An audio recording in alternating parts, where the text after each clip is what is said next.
السلام عليكم ورحمة الله وبركاته.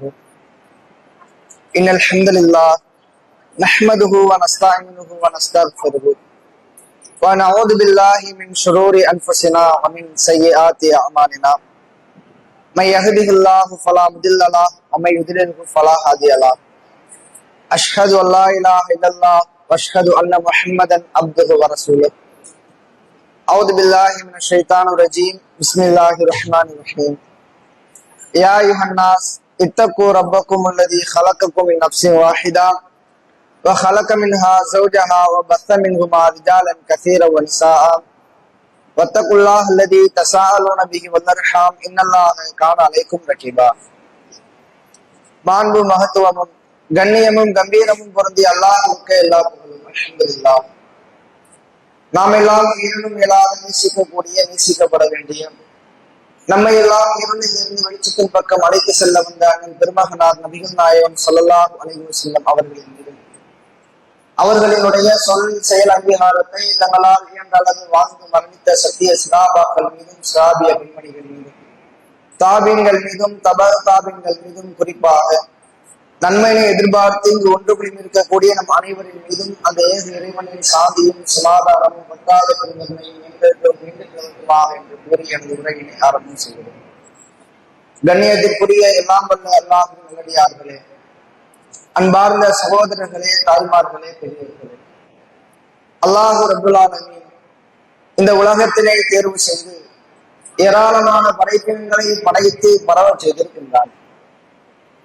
இந்த உலகிலே மனிதர்களாக வாழக்கூடிய நாம் அல்லாஹுவினுடைய சில படைப்பினங்களை, அல்லாஹுவினுடைய சில அருட்கொடைகளை நாம் காண்போம்.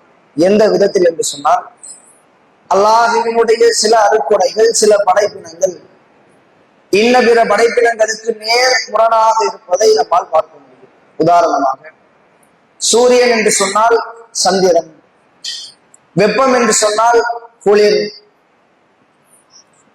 நெருப்பு என்று சொன்னால் தண்ணீர், பகல் என்று சொன்னால் இரவு, வெளிச்சம் என்று சொன்னால் இருள், இன்பம் என்று சொன்னால் துன்பம், சந்தோஷம் மகிழ்ச்சி என்று சொன்னால் கவலை கஷ்டம். இது போன்ற சில அருட்கொடைகள் அப்படியே நேர் முரணாக இருப்பதை பார்க்க முடியும். இதே போன்று எல்லா மனிதர்களிடத்திலும் இருக்கக்கூடிய ஒரு அருட்கொடை நட்பு.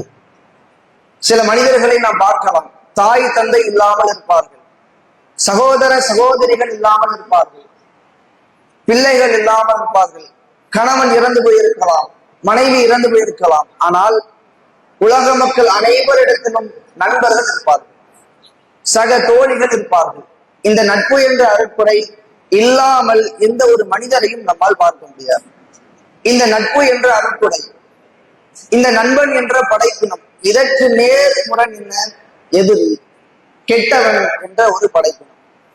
நண்பனை பொறுத்தவரையில் அவன் யாரை நண்பனாக தேர்ந்தெடுத்தானோ அவனுக்கு அவனுடைய வாழ்க்கையில் வெற்றி பெற வேண்டும் என்று இவனும் சேர்ந்து உழைப்பான், பலதரப்பட்ட முயற்சிகளை போடுவான்.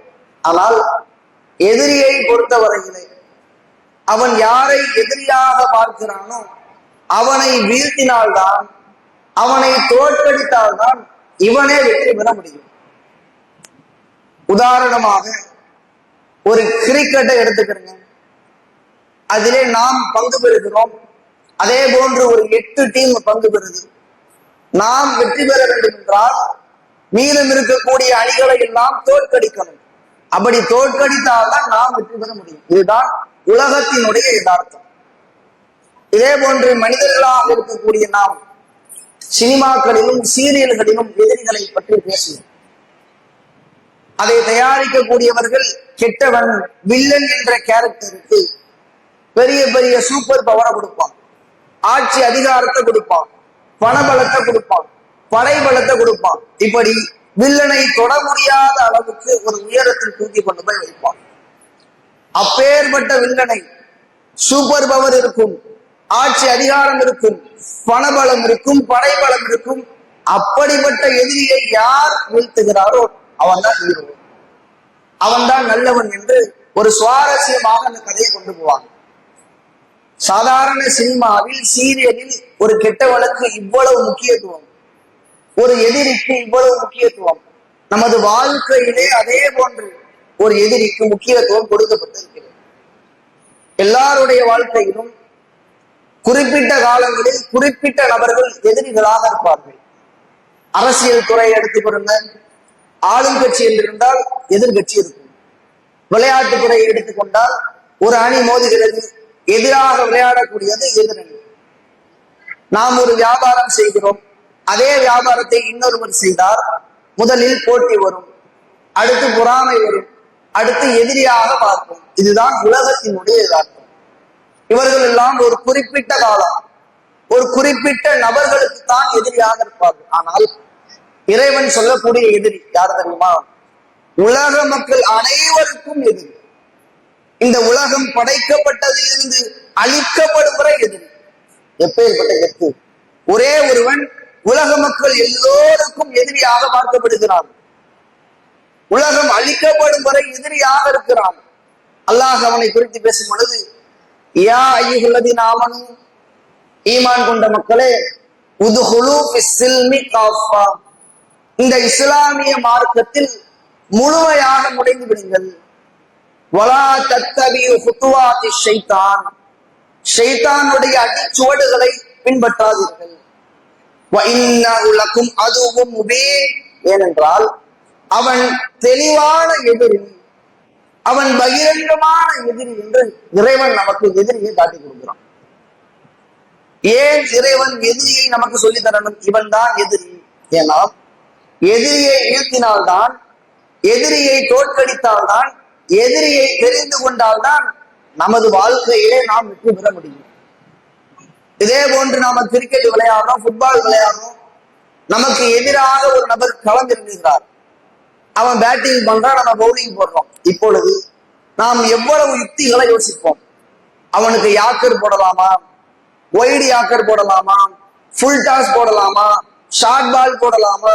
சாதாரண ஒரு விளையாட்டில் இவ்வளவு யுக்திகள், இவ்வளவு பயிற்சிகள், அவ்வளவு முயற்சிகள். ஏன்? அந்த விளையாட்டிலே எதிரணியை தோற்கடித்து நாம் வெற்றி பெற வேண்டும். ஒரு விளையாட்டில் நமது முயற்சிகளை போடுகிறோமே, பயிற்சிகளை போடுகிறோமே, நமது வாழ்க்கையில் இருக்கக்கூடிய எதிரி, அவனை வீழ்த்துவதற்காக எத்தனை பயிற்சிகள் எடுத்தோம், எத்தனை முயற்சிகள் எடுத்தோம், அவனை தோற்கடித்து நாம் வெற்றி பெறுவதற்காக எத்தனை யுக்திகளை யோசித்தோம். யோசித்து பாருங்க. விளையாட்டுகளில் ஆர்வம் காட்டுகிற நாம், எதிரியை தோற்கடிக்க முயற்சிகள் போடுகிற நாம், வாழ்க்கையிலே இருக்கக்கூடிய எதிரி, நம்மை வெளிகடிக்கக்கூடிய எதிரி, நம்மை சீர்கெடுக்கக்கூடிய எதிரி, அவனை தோற்கடிக்க எத்தனை முயற்சிகளை போட்டோம். முதலில் இறைவன் ஷைத்தான் தான் உங்களுடைய எதிரின்னு சொல்லிட்டான். அதன் பிறகு அவனுடைய செயல்முறை, வழிமுறை என்னன்னு சொல்லி காட்டுறான். ஷைத்தான் கூறுகிறான், கால ரப்பி, என்னுடைய இறைவா, பிமா அகுவைத்தனி, நீ என்னை வழிகாட்டில் விட்டு விட்டாய், லஉஸையினன்ன லஹும் ஃபில் அர்த், நான் இந்த பூமியிலே உனது மக்களுக்கு பாவத்தை அலங்கரித்து காட்டுவேன். லஉகுவியன்னஹும் அஜ்மஈன், அவர்கள் அனைவரையும் வழிகெடுப்பேன் என்று ஓபன் ஸ்டேட்மெண்ட் கொடுக்கிறான். யாரு? ஷைத்தான். என்னை நீ வழிகேட்டில் விட்டு விட்டாய், உனது மனிதர்களை நான் விடமாட்டேன், அவர்களையும் வழிகேட்டிற்கு அழைத்து வருவேன். என்ன செய்வேன்? பாவங்களை நன்மையை போல் அலங்கரித்து காட்டுவேன், அழகாக காட்டுவேன், இன்பமாக காட்டுவேன். இதுதான் ஷைத்தானுடைய வழிமுறை. இந்த ஒரே ஒரு செயல்முறையில் இன்றைய இஸ்லாமியர்கள் மாட்டிக் கொண்டிருக்கிறார்கள். எப்படி தெரியுமா? இன்றைக்கு மது அருந்த கூடியவர்களை கூப்பிட்டு கேளுங்க, மது அருந்துறீங்களே, அதன் மூலமாக உங்களுடைய உடலுக்கு நன்மை இருக்குதா? உங்களுடைய குடும்பத்துக்கு நன்மை இருக்குதா? நீங்கள் வாழக்கூடிய நாட்டுக்கு நன்மை இருக்குதா? நன்மை இல்லை. உங்களுக்கு வருமானம் வருகிறதா? வருமானம் இல்லை. உங்களுக்கு லாபம் கிடைக்கிறதா? லாபம் இல்லை. உங்களுக்கு கண்ணியம், மரியாதை அதிகரிக்கிறதா? மரியாதையும் வரல, கண்ணியமும் வரல. இருந்தாலும் ஏன் அதை குடிக்கிறீர்கள்?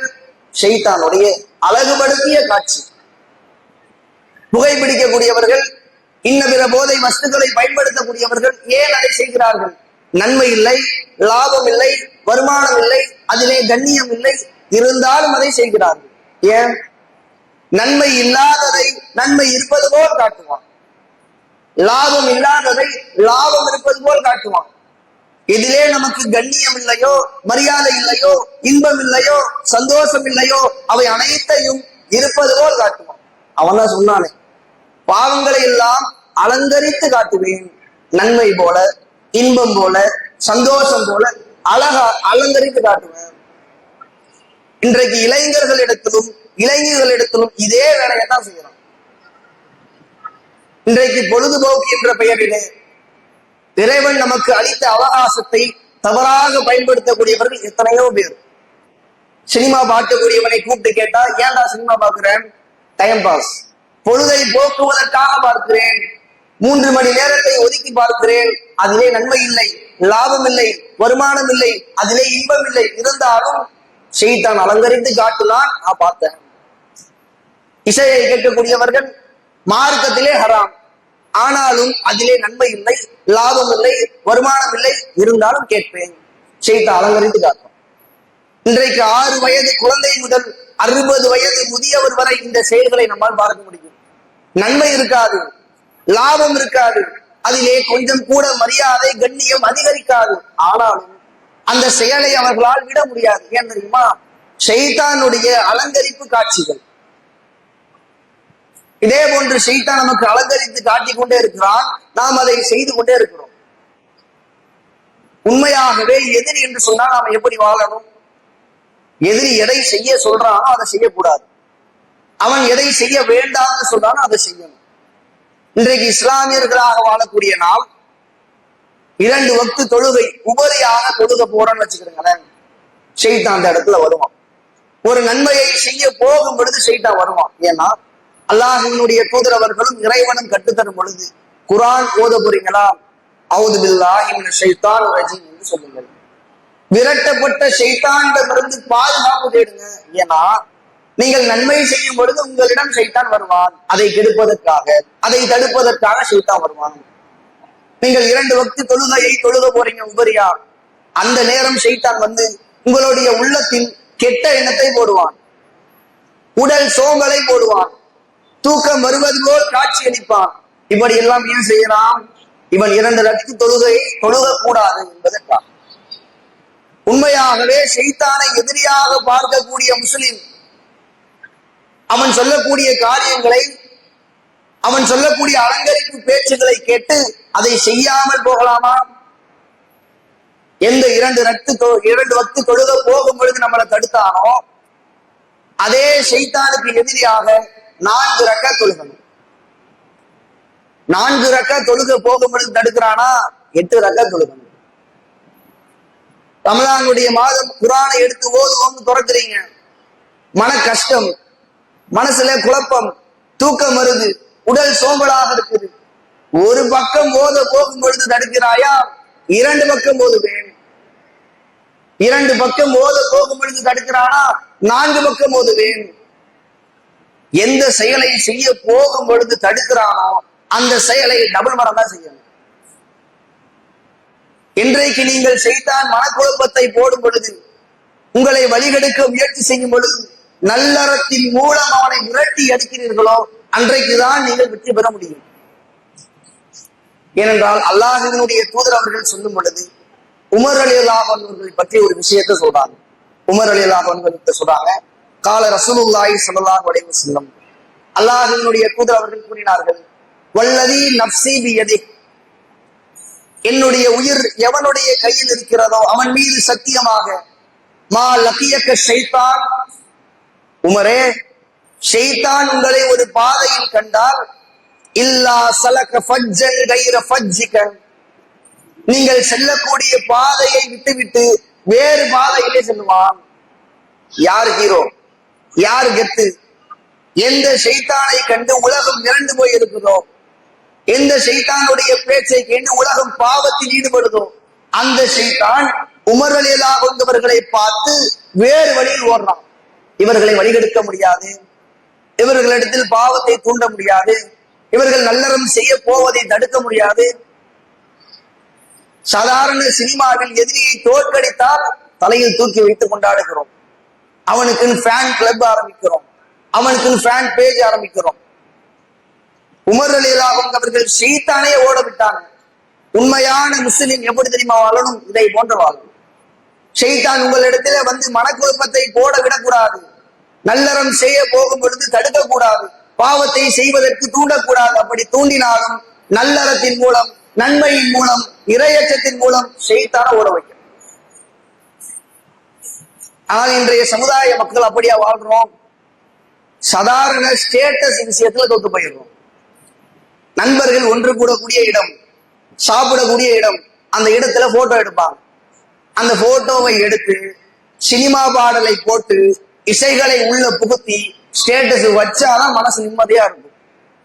அதை எத்தனை பேர் பார்த்துருக்கான்னு அடிக்கடி பார்ப்போம். 10 பேர் பார்த்துட்டான், இவன் பார்த்துட்டான், அவன் பார்த்துட்டான், என் ஃப்ரெண்டு பார்த்துட்டான். அதை இன்ஸ்டாகிராம்ல ஸ்டோரியா போடுவோம், பேஸ்புக்ல ஸ்டோரியா போடுவோம். இப்படி போட்டதினால் வருமானம் வந்ததா? உங்களுடைய உள்ளத்தில் இன்பங்கள் அதிகரித்ததா? உங்களுடைய வீட்டிலே பெற்றோர்கள், உங்களுடைய சகோதரர்கள் உங்களை புகழ்ந்து பேசினார்களா? அல்லது இறைவன் தான் இதற்கு நன்மை என்று சொன்னானா? இதற்கு மார்க்கத்தில் அங்கீகாரம் உள்ளதா? நன்மையும் இல்லை, லாபமும் இல்லை, வருமானமும் இல்லை. இருந்தாலும் இந்த செயலை இளைஞர்களும் செய்கிறோமே, ஏன்? எந்த ஷைத்தானை எதிரி என்று இறைவன் சொன்னானோ அந்த ஷைத்தானை உற்ற தோழனாக ஆக்கி கொண்டோம். எந்த ஷைத்தானுக்கு மாறு செய்யணுமோ, எந்த ஷைத்தானை எதிர்க்கணுமோ அந்த ஷைத்தான் சொல்லக்கூடிய செயல்களை கேட்டுக்கொண்டு நாம் ஆடிக்கொண்டிருக்கிறோம். அவன் போடக்கூடிய கெட்ட எண்ணங்களை அப்படியே அமல்படுத்தி கொண்டிருக்கிறோம். அவன் போடக்கூடிய ஒன்றுமில்லாத விஷயம், நன்மையே இருக்காது, லாபமே இருக்காது. அதை லாபம் இருப்பது போல் காட்டக்கூடிய ஒரே ஒரு செயல். இன்றைய இளைஞர்கள் அவுட்டு, இன்றைய இளைஞர்கள் அவுட்டு, இன்றைய முதியவர்கள் அவுட்டு, இன்றைய இஸ்லாமியர்களே அவுட் ஆகி கிடக்கிறோம். ஒரே ஒரு செயல் தான் அவனுடைய வழிமுறை. நன்மை இல்லை, லாபம் இல்லை, வருமானம் இல்லை. நன்மை இருப்பது போல் காட்டக்கூடிய அலங்கரிப்பு காட்சி ஒட்டுமொத்த இஸ்லாமியர்களையும் தூக்கிட்டான். இப்படி ஷைத்தானை எதிரி என்று இறைவன் சொல்லியிருக்கும் பொழுது நாம் எப்படி அவனுக்கு மாறு செய்யணும், அதற்கான யுக்திகள் யோசித்திருக்கிறோமா? அதற்கான வழிமுறைகளை கட்டமைத்திருக்கிறோமா? என்றைக்காவது ஒரு நாள் அமர்ந்து இந்த ஷைத்தானை எப்படி வீழ்த்துவது, அவனுடைய மனக்குழப்பங்களில் இருந்து எப்படி பாதுகாப்பு தேடுவது, அவன் நன்மை செய்ய போகும் பொழுது தடுக்கிறானே அதிலிருந்து எப்படி நாம் மீண்டு வருவது, இப்படி எல்லாம் யோசிச்சிருக்கிறோமா? யோசிச்சது கிடையாது. ஆனால் இறைவன் தன்னுடைய திருமறை குர்ஆனில் பேசும் பொழுது நாம முதலில் சொன்ன வசனம், யா அய்யுஹல்லதீன ஆமனூ, ஈமான் கொண்ட மக்களே, உதுஹுலூ ஃபிஸ்ஸில்மி காஃபா, முழுமையாக இஸ்லாத்துக்குள்ள வாங்க. அடுத்து சொல்றான், லா தத்தபிஉ குத்துவாத்தி ஷைத்தான், ஷைத்தானுடைய அடிச்சோட பின்பற்றாதீங்க. ஏன் இந்த ரெண்டையும் அடுக்கடுக்கா போடணும்? இதுல ஒரு தொடர்பு இருக்குது. நீங்கள் என்றைக்கு ஷைத்தானுடைய அடிச்சுவடுகளை பின்பற்றீங்களோ அன்றைக்கு உங்களால் இஸ்லாமிய மார்க்கத்திற்குள் முழுமையா வர முடியாது. அறகுறையாக இருப்பீங்க, பாட்டு கேட்கிறவங்களா இருப்பீங்க. நான் எல்லா நல்லறமும் செய்வேன், ஆனா இசையை மட்டும் கேட்பேன். நான் தொழுக போவேன், நோன்பு வைப்பேன், குர்ஆன் ஓதுவேன், லைட்டா ட்ரிங்க்ஸ் சாப்பிடுவேன். நான் பயான் கேட்பேங்க, பயான் பண்ணுவாங்க, பயான் நிகழ்ச்சியில கலந்துக்குவாங்க, லைட்டா ஸ்மோக் பண்ணுவேன்.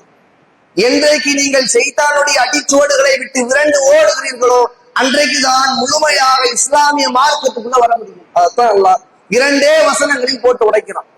ஷைத்தானுடைய அடிச்சுவடை பின்பற்றாதீங்க, அப்படி பின்பற்றாமல் இருந்தால்தான் இஸ்லாமிய மார்க்கத்துக்குள்ளே வர முடியும். இன்றைக்கு நமது உள்ளம் இந்த இசையை விட்டும், சினிமாவை விட்டும், மதுவை விட்டும், புகையை விட்டும் விரண்டு ஓடுதான், விரும்புதான்.